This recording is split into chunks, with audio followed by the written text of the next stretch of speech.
আসসালামু আলাইকুম। অনেকেই আশা করে থাকেন বাংলাদেশে তুষারপাত হলে কত ভালো হতো, আকাঙ্ক্ষা প্রকাশ করে থাকেন। আবার অনেকেই বলে বাংলাদেশে কেন তুষারপাত হয় না, বাংলাদেশে যদি আরেকটু শীত পড়তো। আবার কেউ কেউ মজা করে এটাও বলে বাংলাদেশে তুষারপাত হওয়ার আগ পর্যন্ত যত শীত পড়ার পড়ুক, তবুও তুষারপাতটা হোক। এই অনেকজনের অনেক মন্তব্য। একটা জিনিস খেয়াল করবেন, বাংলাদেশে যদি তুষারপাত হয় আল্লাহ ভালো জানে। বাংলাদেশে তুষারপাত হলে আমরা যে আফগানিস্তান পাকিস্তানকে দেখি, কিন্তু আফগানিস্তানকে এক্সাম্পল হিসাবে আমরা দেখতে পারি। অর্থনৈতিক দিক থেকে আফগানিস্তান আমাদের থেকে অনেক পিছিয়ে, কিন্তু শীতকে প্রোটেক্ট করার মতো তাদের কিন্তু যথেষ্ট ওয়ে আছে। তারা ওইভাবেই হয়ে আসছে, তাদের দেশের জন্মলগ্ন থেকে ওইভাবে ওটা ম্যানেজ করতে শিখছে। আমাদের কিন্তু ওইরকম সিস্টেম নেই। আমাদের যদি হঠাৎ করে তুষারপাত হয়, আল্লাহ ভালো জানে না জানি কি একটা হবে। অনেক মানুষ হয়তো বা দুনিয়া ছেড়ে চলে যাবে, অনেক মানুষ মারা যাবে। মানে এই সিচুয়েশনটা এরকম। কারণ আফগানিস্তানে যে একটা সাধারণ গরিব, মানে একদম একদম নিঃস্ব গরিব, তার বাড়িটাও কিন্তু ওইভাবে ম্যানেজ করা। ইভেন আফগানিস্তানের মাটির বাড়িগুলোও কিন্তু 2 তালা, এবং প্রতিটা বাড়ির দেওয়াল এতটাই মোটা, ওইভাবে সিস্টেম করা। সো এই জন্য আফগানিস্তানে তুষারপাত পড়ে ঠিক, বাট তাদের প্রোটেক্ট করার মতো ক্ষমতা আছে। বিকজ ওইটার মধ্যেই তাদের বসবাস করতে হবে, ওটাই তাদের সবকিছু। ওই বরফের মধ্যেই তাদের থাকতে হয়, অনার্গোল। আমাদের মধ্যে যদি হঠাৎ তুষারপাত হয়, আমরা কিন্তু সেটা প্রোটেক্ট করতে পারবো না, বিকজ আমাদের দেশের মানুষ ওই সিস্টেমও জানে না, বা আমাদের দেশে যেহেতু আগে তুষারপাত হয়নি, এই জন্য আমাদের দেশের মানুষ বুঝতেও পারবে না যে তুষারপাতের মোকাবেলা কিভাবে করতে হবে। হ্যাঁ, ঠিক আছে, দেশে যদি এরকম হয় তো মানুষ চেষ্টা করবে কিভাবে এটাকে প্রোটেক্ট করা যায়, কিভাবে ভালো থাকা যায়। এত তুষারপাত, এত শীত, কিন্তু ওইভাবে ম্যানেজ করতে পারবে না হঠাৎ করে, সিচুয়েশনটা হ্যান্ডেল করতে পারবে না হঠাৎ করে বুঝতে, বিকজ বাংলাদেশের মানুষের অভিজ্ঞতা নাই। তাদের যেহেতু অভিজ্ঞতা আছে, তারা ওই সিচুয়েশনে থাকতে কমফোর্ট, তারা ওটাকেই কমফোর্টেবল ফিল করে শীতের দিনে। তাদের ওই তুষারপাত না হলে তাদের শীতটা পরিপূর্ণতা পায় না। দেখেন আল্লাহ তাআলার কতটা নেয়ামত। আমাদের দেশে কিন্তু অতটাও শীত পড়ে না, এবং গরমও অতটা বেশি পড়ে না। হ্যাঁ, গরম পড়ে ভালোই।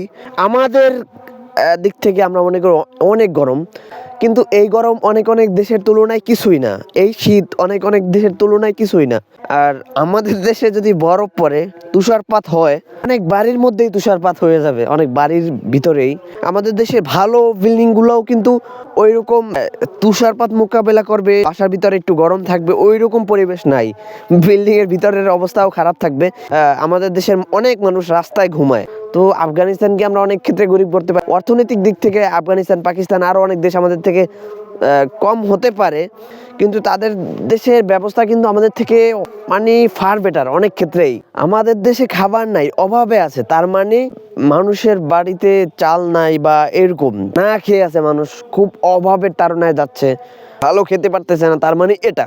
তাদের ক্ষেত্রে দেখেন, তাদের দেশে খাবারের অভাব মানে রুটি, গমের রুটি, তারপরে ওই যে কাঠবাদাম, কাজু বাদাম, তারপরে আরো অনেক ভালো ভালো খাবার, হেলদি খাবার, এইগুলো খেতে পারতেছে না। মানে তাদের দেশে অভাব মানে এগুলো। মানে আমাদের অভাব তাদের অভাব এই না, পথে বসে পড়া না। তাদের অভাব মানে তাদের খাবারই হচ্ছে গমের রুটি, রেগুলার খাবার। তাদের দেখেন না, তাদের আপনি বডি ফিটনেস বা তাদের কে দেখলেই বোঝা যায় আসলে। আমাদের দেশের অভাব মানে হচ্ছে সিদ্ধ চাউল না খেতে পারা, কিন্তু ওদের দেশে সিদ্ধ চাউল না খেতে পারে না। ওদের দেশে অভাব মানে হচ্ছে গমের রুটির সাথে দুম্বার মাংস পাচ্ছে না, মানে এক্সেপ্টা। তাই ওদের সাথে অনেক ক্ষেত্রে এক্সাম্পল দিলেও সিচুয়েশনটা কিন্তু অন্য। ওরা কিন্তু আমাদের থেকে তাও ফার বেটার অভাবে হলেও। আমাদের অভাব আর ওদের অভাব সেম না। আমরা বর্তমানে যা আছি ঠিক আছে, বাট আমাদের খাবার অনুযায়ী আমরা যেটা এই করি, যে ভাত না থাকলে ভাত নাই, আমরা বাঙালিরা ভাতই খাই স্বাভাবিকভাবে, ভাত মাছ মাংস, এই মানে এর বেশি কিন্তু ওই রকম ভাবে খাবার নেই। আর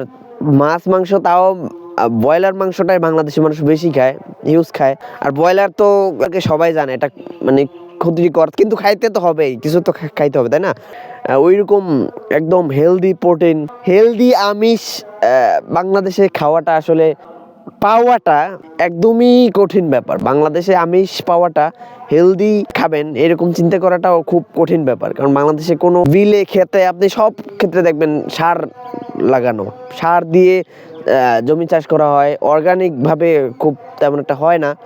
ইভেন এটা তো স্যাম্পল ব্যাপার, ওষুধ টষুধ দিয়ে সব কিছুই করা হয়, মানে সব বাজার, আপনি কাঁচা বাজারে যান সেখানে মেডিসিন, এর জন্য অনেক কিছুই বাংলাদেশের ক্ষেত্রে ভাবাটাও অনেক কঠিন। আমাদের দেশের থেকে গরিব হিসেবে তাদেরকে জানি, কিন্তু তারা গরিব হলেও রাস্তায় ঘুমায় না। আমরা তো আমাদের দেশের মানুষ হিউজ অনেক হাই কোয়ালিটি বিল্ডিং আছে, আবার মানুষ রাস্তায় ঘুমায় এরকমও আছে। গ্রামে অনেক ভালো মানুষও, ভালো ফ্যামিলিও, ইনকাম ভালো এরকম মানুষও, বাড়ি ঘর খুব সাধারণ। এই তুষারপাত বাংলাদেশের জন্য না।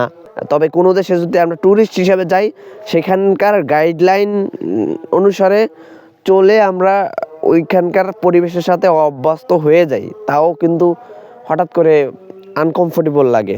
যাই হোক, সবাই ভালো থাকবেন। সবার জন্য অনেক দোয়া, ভালোবাসা এবং শুভকামনা রইল। আসসালামু আলাইকুম।